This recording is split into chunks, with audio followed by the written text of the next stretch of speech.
Part 16. Beberapa waktu yang lalu, sebelum Choi Hak-jun pergi ke rumah sakit dan mendatangi Kim Soo-hyun, di tempat lain, tepatnya di gedung milik Guild Ares, terlihat Jung Dong-yeong sedang berbicara dengan para anggota guildnya, dengan berkata, "Sepertinya semua orang sudah di sini. Kalau begitu, akan kuberitahu beritanya sekarang. Tes kenaikan tingkat dari guild menengah ke guild besar sangat penting bagi masa depan guild kita. Meski ada banyak keuntungan yang bisa didapat begitu kita sudah menjadi guild besar, yang terpenting adalah jumlah dana dukungan yang kita terima akan meningkat. Kuharap semua orang bersiap-siap untuk tesnya. Jika ada yang membuat kesalahan, akan kubunuh dia dengan tanganku sendiri." Setelah percakapan mereka selesai, di saat para anggota guild termasuk Choi Hak-jun akan meninggalkan ruangan dirinya, Jung Dong-yeong pun memanggil Choi Hak-jun. Dia yang terlihat marah pun berkata kalau mereka harus membicarakan sesuatu hal. Setelah beberapa saat setelah para anggota guild yang lain sudah pada keluar ruangan, Choi Hak-jun pun terjatuh karena mendapat pukulan dari Jung Dong-yeong. Kemudian, Jung Dong-yeong berkata, "Sudah berapa kali kukatakan padamu, Hak-jun, aku tidak peduli mau kau itu jahat, licik, ataupun kejam. Aku sungguh tidak peduli. Tapi aku tidak bisa memaafkan orang yang berkhianat padaku. Kenapa kau berbohong padaku?" Dan Choi Hak-jun, di posisinya yang sedang dijambak oleh Jung Dong-yeong, dia menjawab dengan berkata, "Aku tidak berbohong, aku sungguh tidak tahu." Lalu, Jung Dong-yeong berkata kembali, dengan mengatakan, "Oh sungguh tidak tahu, kau pernah melihatnya di Abyss, bahkan pernah mengikuti tes penentuan rank bersama. Tapi kau bilang kau sungguh tidak tahu. Apa maksudmu kau tidak mampu mengenali Kim Soo-hyun? Aku sudah memberikanmu banyak kesempatan. Ini akan jadi yang terakhir kalinya. Bawa Kim Soo-hyun ke hadapanku. Kita akan punya kesempatan yang lebih baik dalam melewati tes kenaikan tingkat jika punya dia." Lalu, Choi Hak-jun berkata, "Bagaimana caraku bisa membawanya ke sini? Aku hanya bertemu dengannya beberapa kali, dan belum pernah mencoba menghubunginya. Bahkan aku juga tak bisa memaksanya untuk datang. Kau harus tahu seberapa kuat dia sebenarnya." Jung Dong-yeong yang mendengar itu, dia pun mengeluarkan sebatang rokok surya dan menyalakannya, dan setelah menyebat satu hirupan, Jung Dong-yeong berkata, "Aku penasaran kenapa Hak-jun kami sampai bersikap seperti ini. Aku tidak peduli cara apa yang kau gunakan. Kalau ku bilang kau harus membawanya ke sini, maka bawa dia ke sini. Kalau kau tidak bisa melakukan itu, apa Yeon-sun juga harus menerima pelajaran? Akan ku katakan untuk yang terakhir kalinya, sebelum tes kenaikan tingkat, bawa Kim Soo-hyun ke sini." Setelah kejadian tersebut, Choi Hak-jun yang kembali ke tempatnya, terlihat dia sedang diobati oleh pacarnya yang bernama Yeon-sun. Di waktu tersebut, Yeon-sun yang tak sadar kalau dia terlalu kuat membasuh luka Choi Hak-jun. Choi Hak-jun pun menyeringai kesakitan, dan Yeon-sun yang bertanya apakah sakit. Choi Hak-jun pun menjawab kalau dia hanya merasa perih. Yeon-sun yang melihat luka yang dialami Choi Hak-jun, dia pun bertanya, apakah itu ulah dari Jung Dong-yeong? Dan Choi Hak-jun menjawab, kalau itu luka yang diakibatkan oleh monster. Yeon-sun yang berkata kalau tak mungkin monster melakukan hal tersebut. Dia yang kemudian berkata kepada Choi Hak-jun kalau dia tak apa-apa dan menyuruhnya untuk berhenti. Di waktu itu juga, dia pun batuk, yang membuat Choi Hak-jun panik, dan langsung mencari obat dan langsung memberikan obat tersebut kepada Yeon-sun pacarnya. Setelah obat itu diminum oleh Yeon-sun, dia pun teringat beberapa waktu yang lalu, saat dia dihajar oleh Jung Dong-yeong, dengan Jung Dong-yeong yang berkata, "Penyakit orang yang kau cintai itu menyakitkan loh. Mereka bilang bahkan itu tidak bisa disembuhkan oleh pengobatan modern. Seharusnya kau bersyukur ada aku di sini. Aku bisa memberikanmu penawar rasa sakit yang ampuh. Pastikan kau tidak mengkhianatiku lagi. Aku juga tidak ingin melihatnya menderita." Lalu, Choi Hak-jun berkata, "Kau tidak baik-baik saja, Yeon-sun. Kau sama sekali tidak baik-baik saja. Di saat kau tidak baik-baik saja, aku pun merasakan hal yang sama.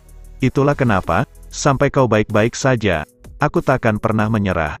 Aku akan melakukan segala hal demi dirimu."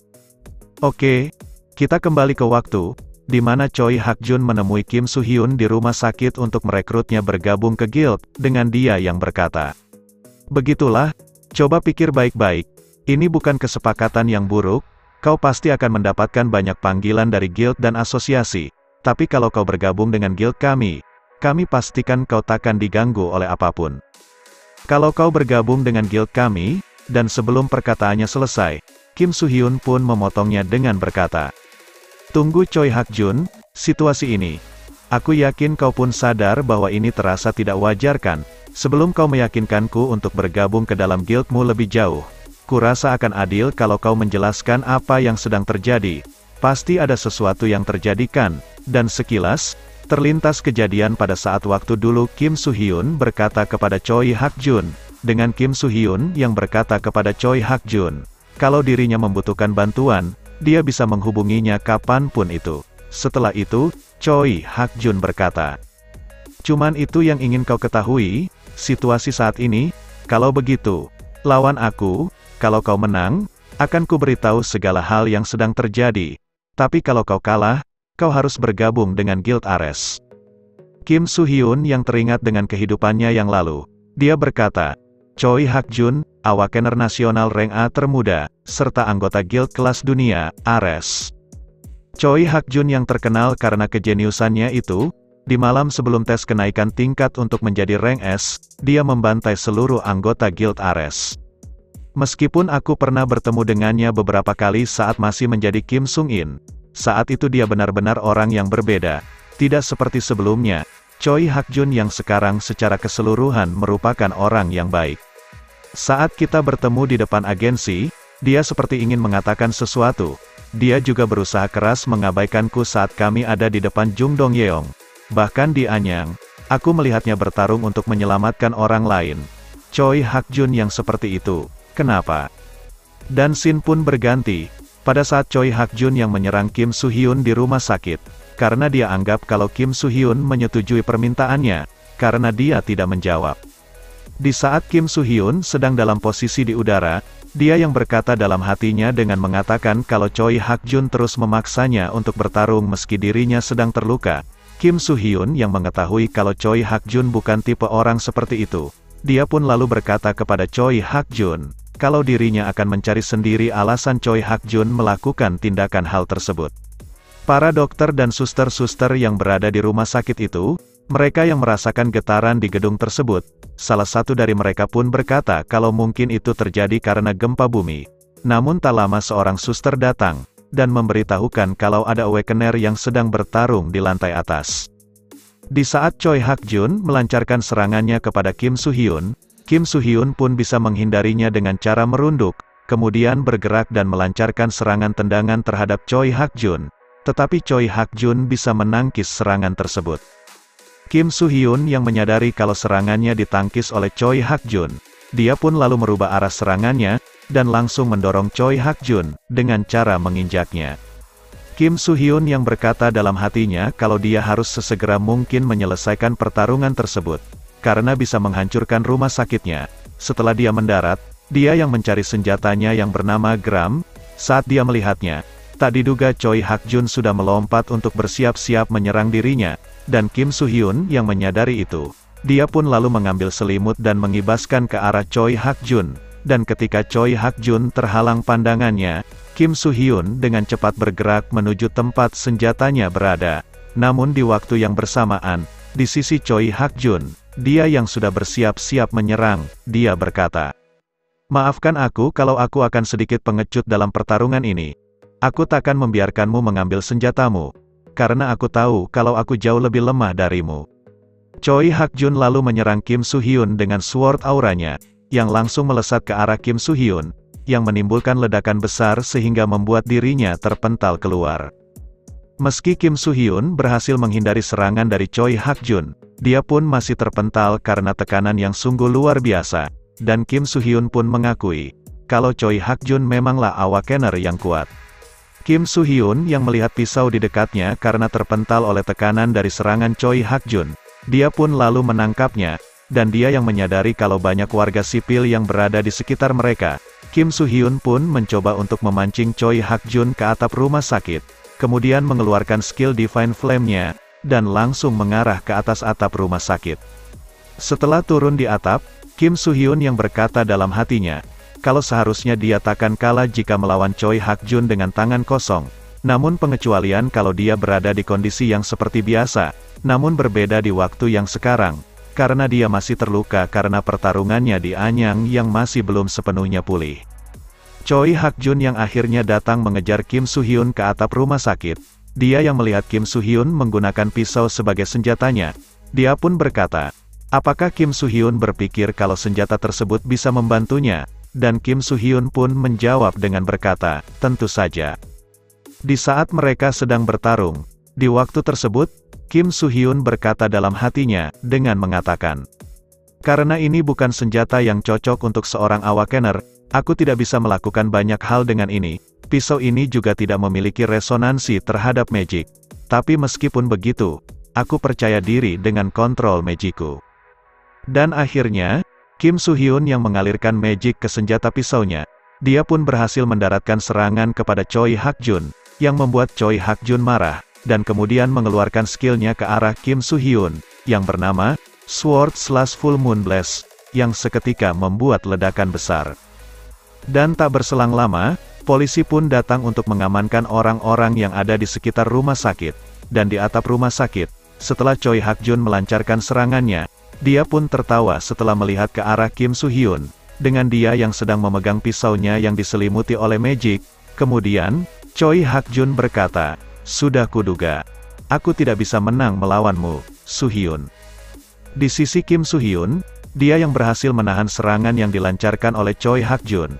Dia pun lalu berkata, sekarang, tolong jelaskan situasi saat ini. Dan Choi Hak-jun pun menjelaskannya, dengan berkata, Goak Yeon-sun, dia adalah orang yang ingin kubahagiakan di dunia ini.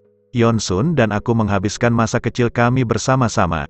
Dia adalah teman masa kecil terdekatku, dan dia juga merupakan pacarku. Setelah Yeon-sun lulus SMA, dia mewarisi toko bunga milik keluarganya. Dia selalu membantuku saat aku masih belum mendapatkan pekerjaan. Kapanpun dan dimanapun, dia selalu saja menyemangatiku. Itulah kenapa, setelah aku menjadi awakener, aku sangat bahagia. Tetapi, oke, di sini saya akan menceritakan kejadian saat Choi Hak-jun bercerita. Di waktu tersebut, Choi Hak-jun yang merasa ada sedikit yang aneh di toko bunga Yeon-sun, dia pun langsung masuk dan memanggilnya, dan Choi Hak-jun pun terkejut melihat Goak Yeon-sun terduduk sambil memegang mulutnya. Saat dia menghampiri sambil bertanya siapa yang melakukan hal tersebut, dia pun dikejutkan dengan Goak Yeon-sun yang saat membuka tangan yang menutupi mulutnya, terlihat darah keluar dari mulutnya. Tak berselang lama, Jung Dong-yeong pun datang, sambil berkata, ya ampun, padahal aku ingin membeli bunga untuk orang terkasihku, tapi tampaknya toko ini sedang mengalami musibah. Dari kondisinya, tampaknya dia terkena racun mematikan. Kebetulan aku sangat ahli di bidang itu. Betapa beruntungnya dirimu. Bagaimana, anak muda? Apa aku boleh membantumu? Setelah Kim Soo-hyun tahu alasan Choi Hak-jun melakukan hal tersebut, Kim Soo-hyun lalu berkata, itu alasannya. Kau perlu obat untuk pacarmu, dan kau sudah diperalat Jung Dong-yeong selama ini. Dan Choi Hak-jun lalu berkata, hanya dia yang bisa membuat penawar racun itu, Soo-hyun. Apa kau masih ingat ucapanmu kepadaku waktu itu, saat kita bertemu di depan fasilitas sertifikasi? Kau bilang kau akan membantuku. Ucapanmu itu, aku benar-benar ingin mempercayainya. Tolong aku, bebaskan aku dari kekangan Jung Dong-yeong, Yeon-sun dan aku. Kumohon, tolong kami. Tapi, jika aku mendapat bantuanmu, maka aku tidak akan pernah bisa percaya kemampuanku lagi. Sama seperti ketika aku telah dipermainkan Jung Dong-yeong selama ini. Jika aku tidak bisa berkembang dan terus meminta pertolongan orang lain, maka hal yang sama akan terus berulang. Aku tidak punya pilihan lain. Aku akan menyelesaikan semuanya. Soo-hyun, terima kasih. Di tempat lain, terlihat Lee Jo-ho sedang melihat sebuah berkas, dan bertanya tentang kebenaran dari berkas tersebut kepada seseorang. Kemudian, orang yang ditanya itu berkata, nafkahku tergantung pada informasi yang kujual. Kau kira aku akan berbohong kepadamu? Informasi ini rahasia. Aku belum memberitahukannya pada orang lain. Pokoknya, jangan libatkan aku di proyekmu itu. Dan Lee Jo-ho pun menjawab dengan berkata, baik. Setelah pergi dari tempat tersebut, Lee Jo-ho pun menghubungi Kim Soo-hyun dan bertanya tentang keadaannya. Lalu, di sisi Kim Soo-hyun, dia sambil menjawab pertanyaan dokter yang memeriksanya. Setelah itu, Dia pun berkata kalau dia hanya ingin menanyakan sesuatu. Dan saat Kim Soo-hyun menanyakannya, Lee Jo-ho pun terkejut. Kemudian Lee Jo-ho berkata, "Begitukah? Ternyata situasi Choi Hak-jun seperti itu. Sempurna. Aku juga punya informasi yang ingin kubagikan denganmu. Ini tentang Guild Ares." Scene pun berganti ke tempat Guild Ares, tepatnya di ruangan Jung Dong-yeong. Dia yang sedang membaca koran. Tak lama dia pun menyadari seseorang yang datang, kemudian berkata, "Apa? Siapa yang berani masuk tanpa mengetuk pintu? Oh, Hak-jun, bukannya kau sedang berlibur? Kenapa kau ada di sini?" Lalu, Choi Hak-jun yang berlumuran darah, sambil tersenyum dia berkata, "Guildmaster, aku ingin menanyakan satu hal. Jika seorang awakener mencoba untuk menggunakan ability mereka kepada seseorang, lalu awakener itu mati, apa ability mereka akan menghilang?" Jung Dong-yeong yang mendengar itu, dia pun tersenyum. Kemudian berkata, "Emangnya apa yang akan kau lakukan dengan informasi seperti itu?" Next kita lanjut di part selanjutnya. Terima kasih.